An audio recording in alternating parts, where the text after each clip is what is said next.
أعوذ بالله من الشيطان الرجيم بسم الله الرحمن الرحيم وإما نرينك بعض الذي نعدهم أو نتوفينك فإلينا مرجعهم ثم الله شهيد على ما يفعلون صدق الله العظيم۔ سورہ یونس کی آیت نمبر 45 تک ہم پڑھ چکے ہیں۔ آج آیت نمبر 46 سے درس ہو رہا ہے۔ پچھلے درس میں ہم یہ بات پڑھ کر آئے کہ مشرکین رسول اکرم صلی اللہ علیہ وسلم کی طرف کان بھی لگاتے ہیں، آپ کی بات کو سنتے ہیں، اسی طرح آپ کو دیکھتے ہیں، لیکن اس کے باوجود پھر بھی نہیں مانتے ہیں۔ کیوں نہیں مانتے ہیں؟ تو یہ جواب دیا گیا تھا کہ اصل میں دل کے کانوں سے نہیں سنتے ہیں، دل کی آنکھوں سے یہ نہیں دیکھتے ہیں۔ دل کے کانوں اور دل کی آنکھوں کے اعتبار سے یہ بہرے ہیں اور یہ اندھے ہیں، اور جو بہرا اور اندھا ہو تو اس کو کوئی بات نہ سنائی جا سکتی ہے، نہ اسے کچھ دکھایا جا سکتا ہے۔ تو ان کے دلوں پر گویا پردے پڑے ہوئے ہیں، کانوں میں ڈاٹ لگے ہوئے ہیں، اس لیے ان کی سمجھ میں بات نہیں آ رہی ہے۔ پھر ایک تو یہ کہ سنتے تھے اور سننے کے بعد مانا نہیں، اسی پر انہوں نے بس نہیں کی، بلکہ وہ رسول اکرم صلی اللہ علیہ وسلم کو اور آپ کے ساتھیوں کو پریشان بھی کرتے ہیں۔ خود رسول اکرم صلی اللہ علیہ وسلم کو طرح طرح کے نام دیتے ہیں۔ کبھی آپ کو کہتے ہیں یہ مجنون ہے، کبھی کہتے ہیں کہ یہ ساحر ہے، جادوگر ہے، کبھی یہ کہتے ہیں یہ کاہن ہے، کبھی کہتے ہیں یہ شاعر ہے، اور کبھی کہتے ہیں کہ یہ کذاب ہے، جھوٹا ہے۔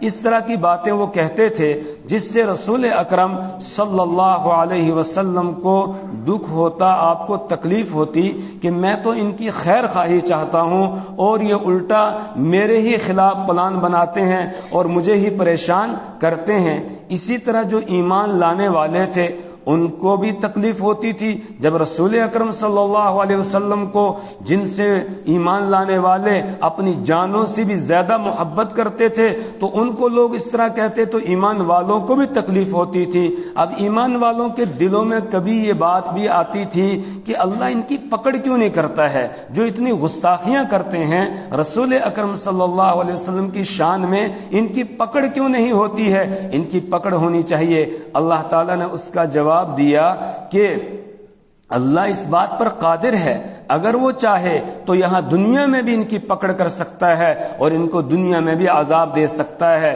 رسول پاک صلی اللہ علیہ وسلم کو خطاب کیا گیا کہ جس عذاب سے ہم ان کو ڈرا رہے ہیں یا جس عذاب کا ہم ان سے وعدہ کر رہے ہیں، اگر ہم چاہیں تو آپ کی زندگی میں بھی ہم ان کو سزا دے سکتے ہیں، اور اگر ہم چاہیں تو آپ کی زندگی میں سزا نہ دیں، پھر ان کو لوٹ کو تو ہمارے پاس آنا ہے، اور جب لوٹ کر ہمارے پاس آئیں گے اس وقت ہم ان کو سخت سزا دے دیں گے۔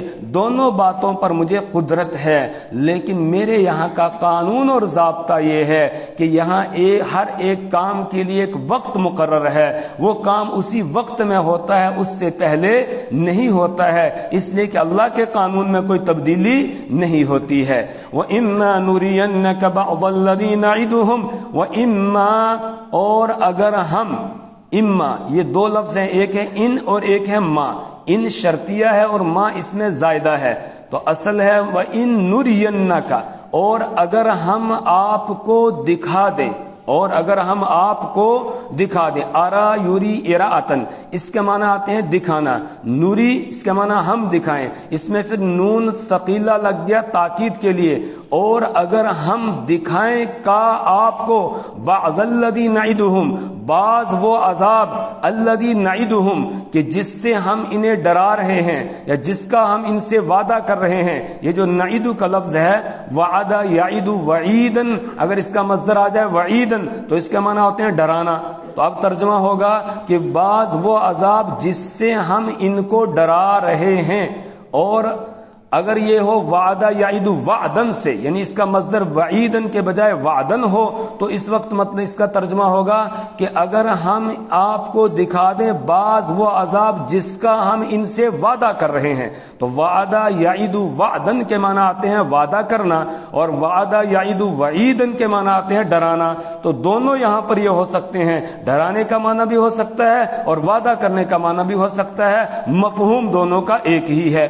وَإِمَّا نُرِيَنَّكَ، اور اگر ہم دکھا دیں آپ کو بَعْضَ الَّذِي نَعِدُهُمْ، بعض وہ عذاب جس کا ہم ان سے وعدہ کر رہے ہیں، یعنی اپنی زندگی ہی، آپ کی زندگی میں ہی ہم ان پر عذاب لے آئیں، او نَتَوَفَّيَنَّكَ، یا ہم آپ کو وفات دے دیں، مطلب آپ کی زندگی میں ان پر عذاب نہ آئے، آپ کے سامنے ان پر عذاب نہ آئے، تو فَإِلَيْنَا مَرْجِعُهُمْ، تب بھی یہ عذاب سے چھوٹیں گے نہیں.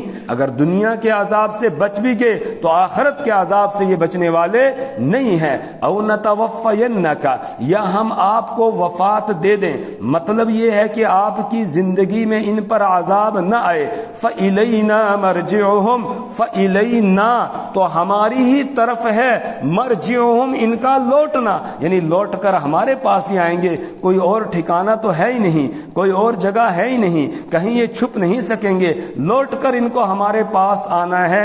میدان محشر میں سب کو اکٹھا کیا جائے گا، جمع کیا جائے گا، اور پھر ثم اللہ شہید علی ما یفعلون، پھر اللہ تبارک و تعالی گواہ ہے اس پر جو وہ کر رہے تھے، یعنی ان کے سارے کرتوت وہ اللہ کے سامنے ہیں، اللہ کے علم میں ہے. جب اللہ کے پاس لوٹ کر یہ پہنچیں گے، اللہ تبارک و تعالی ان کی ساری برائیوں کو، ان کے سارے کرتوتوں کو، ان کے سارے اعمال کو جو بھی انہوں نے کیے تھے سب سامنے لے آئے گا. کتابی شکل میں بھی سامنے آ جائیں گے، یعنی نامہ اعمال لکھا ہوا ہوگا. جیسا کہ ابھی آپ نے نماز میں پہلی رکعت میں سورہ حاقہ سنی ہے، تو سورہ حاقہ میں اللہ نے یہی پیغام دیا ہے، یومئذ تعرضون لا تخفی منکم خافیہ، اس دن تم کو اللہ کے سامنے پیش کیا جائے گا اور کوئی چھپنے والا چھپ نہیں سکے گا. پھر اس کے بعد کیا ہوگا؟ فَأَمَّا مَنْ أُوتِيَ كِتَابَهُ بِيَمِينِهِ، جس کا نامہ اعمال اس کے دائیں ہاتھ میں دیا جائے گا، وہ خوشی سے کہے گا فَيَقُولُ هَاؤْمُ اقْرَءُوا كِتَابِيَهْ، یہ لو میرا نامہ اعمال پڑھو، دیکھو میرا کتنا اچھا رزلٹ آیا ہے. إِنِّي ظَنَنْتُ أَنِّي مُلَاقٍ حِسَابِيَهْ، میں تو دنیا کے اندر اس بات کا یقین رکھتا تھا کہ مجھے ایک دن حساب کتاب سے ملاقات کرنی ہے، میرا حساب کتاب ہونے والا ہے، اس سے مجھے دوچار ہونا ہے، میں اس کی تیاری کرتا رہا. اور ایک وہ ہوگا جس کا نامہ اعمال اس کے بائیں ہاتھ میں دیا جائے گا، اللہم احفظنا، اللہ ہماری اس سے حفاظت فرمائے. تو وہ یہ کہے گا کہ ہائے کاش مجھے میرا نامہ اعمال دیا ہی نہ جاتا. وَأَمَّا مَنْ أُوتِيَ كِتَابَهُ بِشِمَالِهِ فَيَقُولُ يَا لَيْتَنِي لَمْ أُوتَ كِتَابِيَهْ، ہائے کاش میرا نامہ اعمال مجھے دیا ہی نہ جاتا. وَلَمْ أَدْرِ مَا حِسَابِيَهْ، اور مجھے پتہ ہی نہ چلتا کہ میرا حساب کتاب ہے کیا، یہ مجھے پتہ نہ چلتا. تو وہاں سب کا سامنے آ جائے گا. یہاں بتایا گا ثم اللہ شہید علی ما یفعلون، پھر اللہ گواہ ہے اس پر جو وہ کرتے تھے، یعنی ان کے سارے اعمال اللہ کے سامنے ہیں، اس کے مطابق ان کو اللہ تعالی وہاں جزا دے گا، وہاں اللہ تعالی ان کو سزا دے گا اس کے مطابق جو یہ کر رہے تھے. وَلِكُلِّ أُمَّةٍ رَسُولٌ، اور ہر ایک امت کے لیے ایک رسول ہے، یعنی اللہ نے ہر قوم، ہر امت کے لیے رسول بھیجا ہے. اور پھر سب سے آخر میں اللہ نے پوری دنیا کے انسانوں کے لیے اپنے حبیب محمد عربی صلی اللہ علیہ وسلم کو رسول بنا کر بھیجا ہے.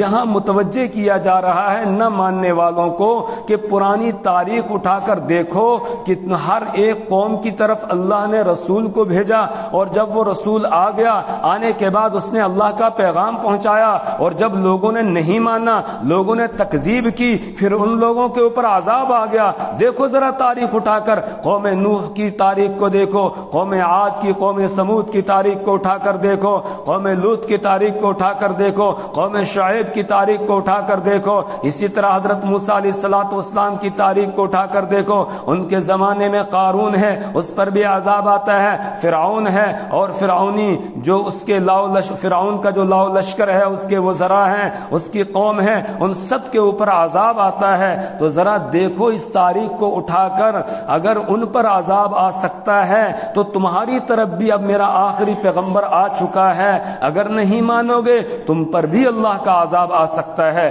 وَلِكُلِّ أُمَّةٍ رَسُولٌ، اور ہر ایک امت کے لیے ایک رسول ہے. فَإِذَا جَاءَ رَسُولُهُمْ، پس جب آیا ان کا رسول، یعنی ان کے پاس ان کا پیغمبر آ گیا، اور آنے کے بعد پیغمبر نے ان تک اللہ کا پیغام پہنچایا، اور ایک لمبے عرصے تک اللہ نے ان کو مہلت بھی دی، ڈھیل بھی دی، اور پیغمبر اللہ کا پیغام پہنچاتا رہا، پھر بھی لوگوں نے نہیں مانا. تو قُضِيَ بَيْنَهُمْ بِالْقِسْطِ، پھر فیصلہ کر دیا جاتا ہے ان کے درمیان انصاف کے ساتھ فیصلہ کر دیا جاتا ہے. کیا فیصلہ کیا جاتا ہے؟ اللہ کا عذاب آتا ہے جس میں بے ایمانوں کو ہلاک کر دیا جاتا ہے اور ایمان والوں کو بچا لیا جاتا ہے. آگے انشاءاللہ ہم سورہ ہود آ رہی ہے، اس میں تفصیل سے پڑھیں گے اقوام کو کس طرح اللہ تعالیٰ نے ہلاک کیا، ایمان والوں کو بچا لیا، اور جو بے ایمان تھے، کافر تھے، تو ان کو اللہ تعالیٰ نے ہلاک کیا ہے. یہی ہے انصاف کے ساتھ فیصلہ. قُضِيَ بَيْنَهُمْ بِالْقِسْطِ، فیصلہ کر دیا جاتا تھا بینہم، ان کے درمیان، بالقسط، انصاف کے ساتھ. وہم لا یظلمون، اور ان پر ظلم نہیں کیا جاتا ہے، زیادتی نہیں کی جاتی ہے کہ فوراً ہی ان کی غلطی پر پکڑ کر لی جائے، نہیں، بلکہ اللہ تبارک و تعالی نے ان کو مہلت دی. یا یہ کہ پیغمبر کو بھیجا ہی نہیں، ویسے ہی عذاب دے دیا ہو، ایسا بھی نہیں ہوا ہے، بلکہ اللہ نے پہلے ہدایت کا انتظام کیا، پیغمبر کو بھیجا، اس نے اللہ کا پیغام پہنچایا، جب لوگوں نے نہیں مانا پھر ان کے اوپر عذاب آیا ہے. تو وَلِكُلِّ أُمَّةٍ رَسُولٌ، اور ہر ایک جماعت کے لیے، ہر ایک امت کے لیے ایک رسول ہوا ہے. فَإِذَا جَاءَ رَسُولُهُمْ، پس جب آیا ان کا رسول، قُضِيَ بَيْنَهُمْ، تو فیصلہ کر دیا گیا بینہم، ان کے درمیان، بالقسط، انصاف کے ساتھ. وَهُمْ لَا يُظْلَمُونَ، اور ان پر ظلم نہیں کیا جاتا تھا. جب اس طرح بتایا گیا تو مکہ کے مشرک یہ کہنے لگے، جس عذاب سے آپ ہم کو ڈراتے ہیں وہ عذاب ذرا لا کر دکھائیے، وہ کب آئے گا. وَيَقُولُونَ، اور وہ کہتے ہیں، مَتَى هَذَا الْوَعْدُ، کب ہوگا یہ وعدہ، کب ہوگا یہ وعدہ، یعنی یہ وعدہ آپ کر رہے ہیں عذاب کا، یہ کب پورا ہوگا. ان کنتم صادقین، اگر تم سچے ہو تو اس عذاب کو لا کر دکھاؤ، جس عذاب سے ہمیں ڈرایا جا رہا ہے اس عذاب کو ہمارے اوپر لا کر دکھاؤ. اس طریقے سے وہ کہنے لگے.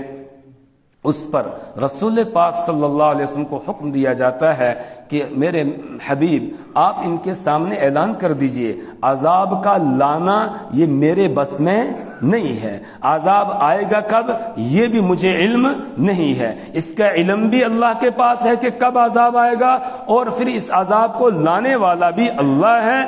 میں تو اپنے نفع نقصان کا اختیار نہیں رکھتا ہوں، تو تمہیں نقصان پہنچانے کے لیے عذاب کو لے آؤں، یہ میرے اختیار میں نہیں ہے، یہ تو اللہ کے اختیار میں ہے. جب وہ چاہے گا تو تمہارے اوپر عذاب آ جائے گا. قل لا املک لنفسی ضرا ولا نفعا الا ما شاء اللہ.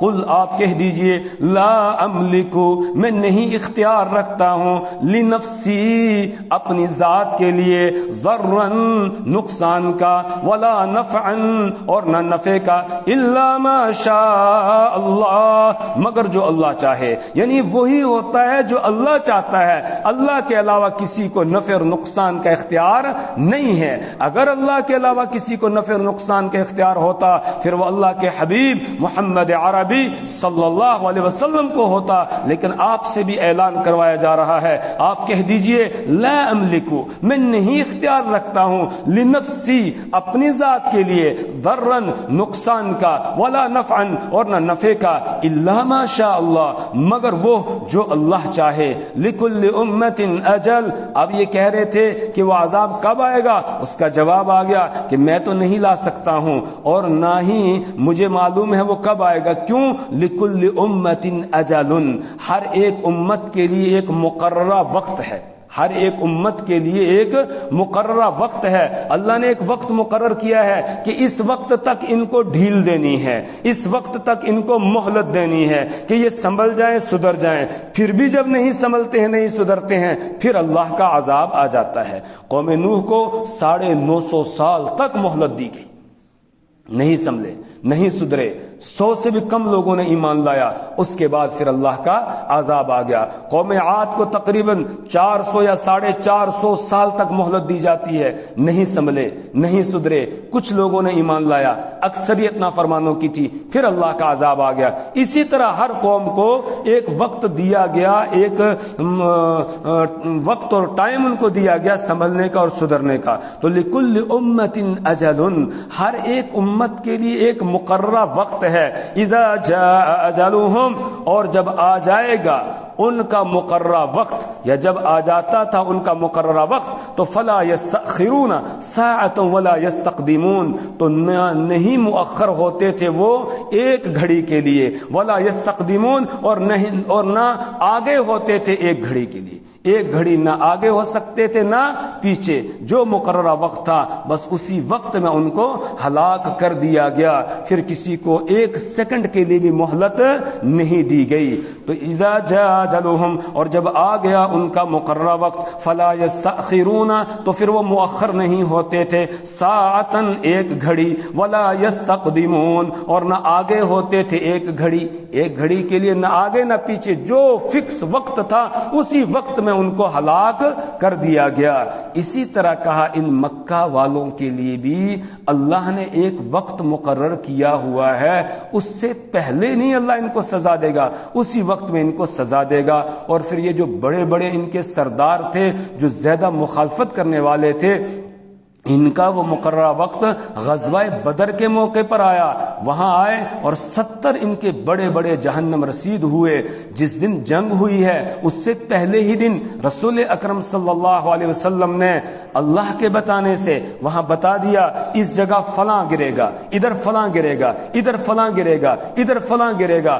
ہر ایک کے گرنے کی جگہ بھی رسول پاک صلی اللہ علیہ وسلم نے بتا دی کہ اس جگہ وہ گرے گا, اس جگہ وہ گرے گا, ادھر عتبہ گرے گا, ادھر شیبہ گرے گا, یہاں ابو جہل جو ہے وہ گرے گا, یہاں پر وہ دوسرا عقبہ ابن معیط جو ہے وہ گرے گا, یا فلاں فلاں. اس طرح رسول پاک صلی اللہ علیہ وسلم نے ان کے بارے میں بتا دیا تھا, کیونکہ وقت ان کا مقرر تھا اور اللہ نے اب اپنے نبی کو بھی بتا دیا, تو آپ نے بھی امت کے سامنے بتا دیا. اور صحابی کہتے ہیں, بخاری شریف کی روایت ہے کہ ایک ذرا بھی آپ آگے وہ جگہیں آگے پیچھے نہیں ہوئی, جس جگہ کے بارے میں جس کے بارے میں بتایا تھا وہ وہیں پر گرا.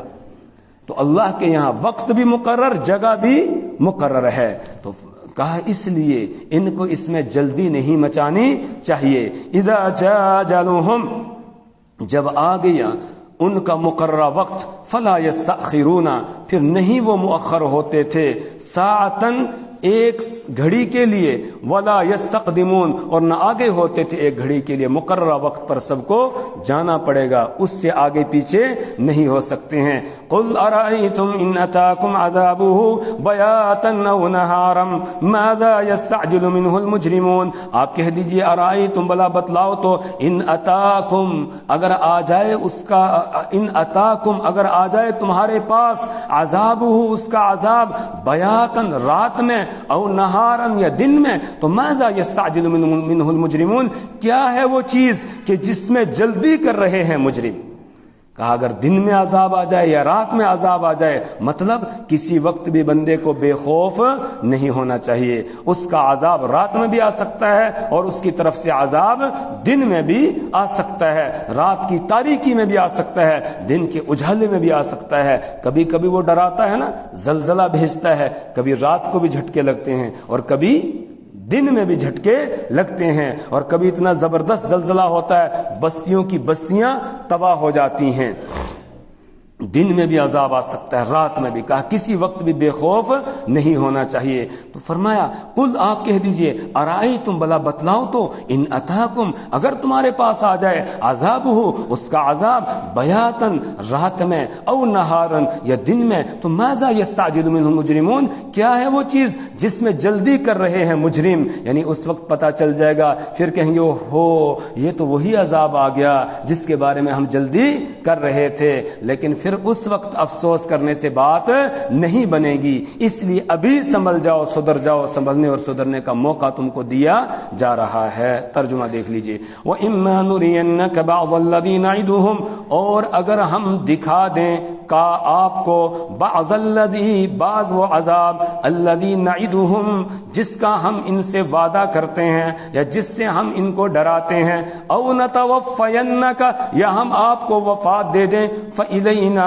مرجعہم تو ہماری ہی طرف ہے ان کا لوٹنا، ثم اللہ شہید علی ما یفعلون پھر اللہ تعالی گواہ ہے اس پر جو وہ کرتے تھے، ولکل امت الرسول اور ہر ایک امت کے لیے ایک رسول ہے، پیغمبر ہے، فاذا جاء رسولہم پس جب آیا ان کا پیغمبر قضی بینہم تو فیصلہ کر دیا گیا ان کے درمیان بالقسط انصاف کے ساتھ، وہم لا یظلمون اور وہ ظلم نہیں کیے جاتے تھے، وَيَقُولُونَ اور یہ کہتے ہیں مَتَى هَذَا الْوَعْدُ کب ہوگا یہ وعدہ، ان کنتم صادقین اگر تم سچے ہو، قُلْ لَا أَمْلِكُ آپ کہہ دیجئے لا املک نہیں اختیار رکھتا ہوں میں لنفسی اپنے لیے ضرا نقصان کا ولا نفعا اور نہ نفع کا الا ما شاء اللہ مگر جو اللہ چاہے، لکل امت اجل ہر ایک امت کے لیے ایک مقررہ وقت ہے،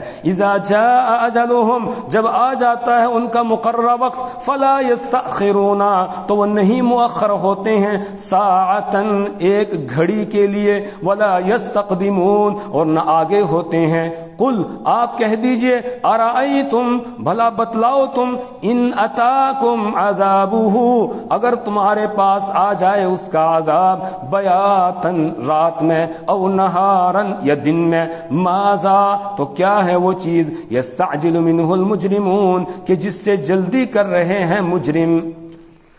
اللہ تعالی ہمیں اپنی کتاب کی سمجھ اور فہم عطا فرمائے، اللہ اعمال صالحہ کی توفیق عطا فرمائے، برے اعمال سے اللہ ہمیں اور ہماری نسلوں کو محفوظ فرمائے۔ سبحان اللہ و بحمدہ، سبحانک اللہم و بحمدک، ونشہد ان لا الہ الا انت ونستغفرک ونتوب الیک۔